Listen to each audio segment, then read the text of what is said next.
bakit, pero pagising ko, nung paalis na sana ako, ito na yung nangyari. Sira na yung throttle cable niya. Siguro Tangin ng kupal to.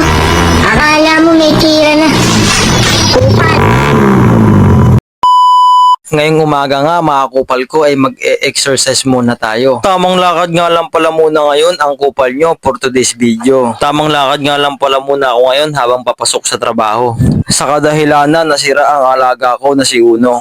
Hindi ko rin alam kung bakit, pero pagising ko, nung paalis na sana ako, ito na yung nangyari. Sira na yung throttle cable niya. Siguro nangati yung kamay ng upo dito kagabi, kaya ayun, gumalaw. Tulog po ako. Siguro, umiral siguro yung kadimonyo ng aking kamay. Gumalaw. Gago! Pero hindi na ako dapat manisin ng kung sino-sino pa. Kasi para sa akin, parang normal lang naman yan eh.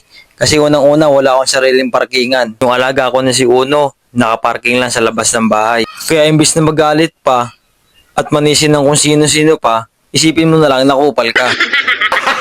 Gago! Kaya ikaw, kung gusto mong secure yung alaga mo, pero wala kang sariling parkingan, itabi mo sa pagtulog mo.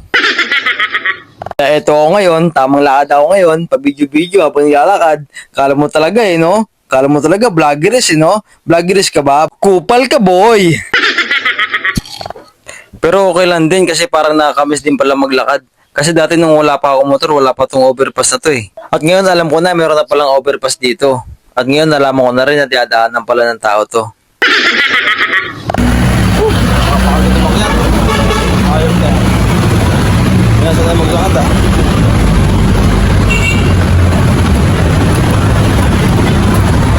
Ito na nga, pagbaba ko ng overpass, andito na ako sa may Malinta Tunnel. Hindi ka nga pala taga Valenzuela kung di mo alam itong daanan na to. Ito na nga, nakasakay na ako ng jeep.